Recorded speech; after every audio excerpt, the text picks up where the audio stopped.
GST में fake invoices का matter एक बर्निंग इशू बन चुका है। फेक इनवॉइसेस का मतलब है बिना एक्चुअल सप्लाई ऑफ गुड्स के इनवॉइस रेस करना और उन इनवॉइसेस के बेस पर रेसिपिएंट द्वारा अपने जीएसटी रिटर्न्स में इनपुट टैक्स क्रेडिट अवेल करना। ऐसे इश्यूज काफी सीरियस होते हैं और इनसे बड़े पैमाने पर रेवेन्यू लीकेज की संभावना रहती है। लेकिन अब तक इस बारे में टैक्स इंटरेस्ट और पेनल्टी लगाने को लेकर कोई स्पेसिफिक गाइडलाइंस नहीं थी और इस संबंध में लिटिगेशन भी इंक्रीज हो रहा था। अब सीबीआईसी द्वारा सर्कुलर नंबर 171 इशू किया गया है, जो इस संबंध में पेनल्टी टैक्स और इंटरेस्ट की डिमांड क्रिएट करने के लिए गाइडलाइंस प्रोवाइड करता है। इस सर्कुलर में 3 अलग अलग सिचुएशंस में ये एक्सप्लेन किया गया है कि फेक इनवॉइसेस के केस में टैक्स, इंटरेस्ट और पेनल्टी की लायबिलिटी किस पर होगी। केस 1 में दी गई सिचुएशन के अनुसार एक registered person mister A mister B को टैक्स इनवॉइसेस इशू करते हैं, लेकिन इस ट्रांजैक्शन में गुड्स का एक्चुअल सप्लाई नहीं हुआ है, यानी यहां पर टैक्स इनवॉइस बिना एक्चुअल सप्लाई ऑफ गुड्स की इशू की गई हैं। अब सवाल ये है कि क्या यहां पर बिना एक्चुअल सप्लाई ऑफ गुड्स के टैक्स इनवॉइस इशू करने पर सेक्शन 73 या 74 में कोई पेनल एक्शन लिया जा सकता है। इस सिचुएशन में ये क्लियर किया गया है कि चूंकि यहां पर एक्चुअल सप्लाई ऑफ गुड्स नहीं हुई है, इसलिए इस सिचुएशन में सेक्शन 7 के अंतर्गत सप्लाई कॉन्स्टिट्यूट नहीं होती एंड अकॉर्डिंगली मिस्टर ए के अगेंस्ट सेक्शन 73 या 74 का केस नहीं बनेगा। इस ट्रांजैक्शन में केवल टैक्स इनवॉइस इशू हुई है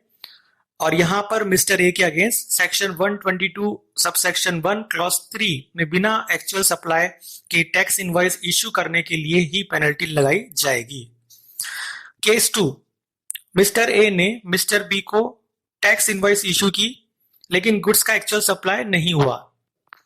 अब मिस्टर बी ने इन इनवॉइसेस के बेस पर इनपुट टैक्स क्रेडिट अवेल करते हुए फर्दर आउटवर्ड सप्लाई की और फर्दर आउटवर्ड सप्लाई के लिए टैक्स इनवॉइस इशू की और इस बार गुड्स का एक्चुअल सप्लाई भी किया है। यानी इस केस में मिस्टर बी ने मिस्टर ए द्वारा इशू की गई टैक्स इनवॉइस के बेस पर इनपुट टैक्स क्रेडिट क्लेम करके अपनी आउटवर्ड सप्लाई पर टैक्स लायबिलिटी को सेट ऑफ किया और फर्दर आउटवर्ड सप्लाई की न सिर्फ टैक्स इनवॉइस इशू की बल्कि गुड्स का भी एक्चुअल सप्लाई किया। यानी अब केस 2 में और केस 1 में डिफरेंस ये है कि केस 1 में जब मिस्टर ए ने मिस्टर बी को टैक्स इनवॉइस इशू की थी तो वहां पर कोई भी एक्चुअल सप्लाई ऑफ गुड्स नहीं था, लेकिन अब केस 2 में mister B actual supply of goods कर रहे हैं और मिस्टर ए से जो टैक्स इनवॉइसेस उनके जीएसटीआर 2B या 2A में रिफ्लेक्ट हो रहा है उसको यूज करते हुए अपनी आउटवर्ड टैक्स लायबिलिटी को सेट ऑफ भी कर रहे हैं। तो क्या इस केस में मिस्टर बी पर कोई टैक्स इंटरेस्ट या पेनल्टी लगाई जाएगी, क्योंकि उन्होंने मिस्टर ए द्वारा बिना एक्चुअल सप्लाई के इशू की गई टैक्स इनवॉइसेस पर क्रेडिट क्लेम किया है और न सिर्फ टैक्स इनवॉइस पर क्रेडिट क्लेम किया है बल्कि इसे यूज करते हुए अपनी फर्दर आउटवर्ड सप्लाई पर बनने वाली टैक्स लायबिलिटी को भी रिड्यूस किया है। इस संबंध में सर्कुलर में क्लियर किया गया है कि mister B will be liable for action under section 74, यानी मिस्टर बी पर सेक्शन 74 की कार्रवाई की जाएगी क्योंकि उन्होंने मिस्टर ए द्वारा इश्यू की गई फेक इनवॉइसेस के बेस पर आईटीसी यूटिलाइज करते हुए अपनी आउटवर्ड लायबिलिटी को रिड्यूस किया। तो यहां पर चूंकि मिस्टर बी द्वारा फ्रॉडलेंट आईटीसी को एक्चुअली अवेल और यूटिलाइज किया गया है being a recipient, so he is liable for penal action under section 74। इस केस में सेक्शन 16(2)(b) की कंडीशन वायलेट होने की वजह से मिस्टर बी ने जो आईटीसी अवेल की है वो फ्रॉडलेंट है और फेल्ड मानी जाएगी और अकॉर्डिंगली मिस्टर बी को यहां पर टैक्स इंटरेस्ट और पेनल्टी देनी होगी। इस केस में यह भी क्लियर किया गया है कि सेक्शन 75 सबसेक्शन 13 के प्रोविजंस को ध्यान में रखते हुए मिस्टर बी को सेम ऑफेंस के लिए सेक्शन 122 के अंतर्गत पेनल्टी नहीं लगाई जाएगी, क्योंकि सेक्शन 75 सबसेक्शन 13 कहता है कि अगर सेक्शन 74 के तहत आईटीसी के फ्रॉडलेंट अवेलमेंट एंड यूटिलाइजेशन पर पेनल्टी लगाई जा रही है तो सेम एक्ट के लिए सेक्शन 122 में पेनल एक्शन नहीं लिया जाएगा। अब बात करते हैं केस 3 की।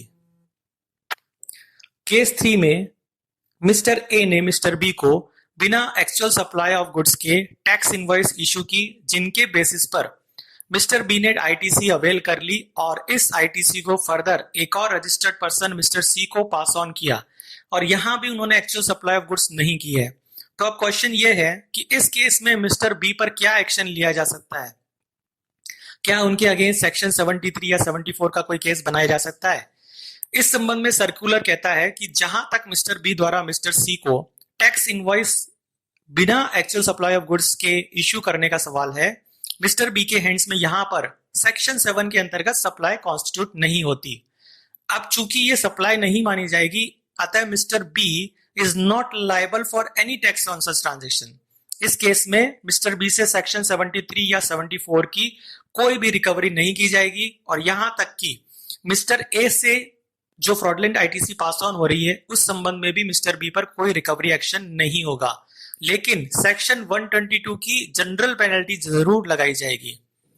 यानी इस केस में भी पेनल एक्शन सिर्फ मिस्टर सी के अगेंस्ट में लिया जाएगा जिन्होंने एक्चुअल सप्लाई ऑफ गुड्स के बिना और सेक्शन 16(2)(b) की कंडीशंस को वायलेट करते हुए आईटीसी को अवेल और यूटिलाइज किया है।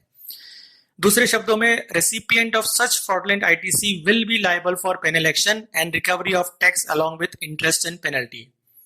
कुल मिलाकर इस सर्कुलर में फेक इनवॉइस का केस उजागर होने पर सेक्शन 74 की कार्रवाई के लिए सिर्फ रेसिपिएंट ऑफ फेक इनवॉइसेस को ही लायबल बनाया गया है और इस तरह की इनवॉइस रेस करने वाले रजिस्टर्ड पर्सन पर केवल सेक्शन 122 की जनरल पेनल्टी ही लगाए जाने की बात कही गई है। तो जो प्रिंसिपल इस सर्कुलर से निकल कर आ रहा है उससे तो यही लगता है कि रेसिपिएंट ऑफ फेक इनवॉइसेस जो इन फेक इनवॉइसेस के बेसिस पर अपनी आईटीसी को अवेल और यूटिलाइज करके अपनी आउटवर्ड टैक्स लायबिलिटी को रिड्यूस कर लेता है, उस पर सेक्शन 74 के तहत कार्रवाई की जाएगी। लेकिन इस सर्कुलर में यह भी मेंशन किया गया है कि डिपार्टमेंट द्वारा इस संबंध में लिया गया action facts and circumstances of the case पर भी डिपेंड करेगा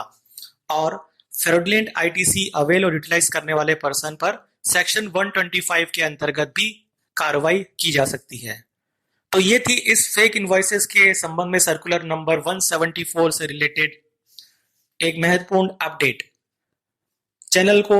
सब्सक्राइब करें और बेल आइकन प्रेस करें ताकि इसी तरह की टैक्स अपडेट्स रेगुलरली आपको मिलती रहे। धन्यवाद।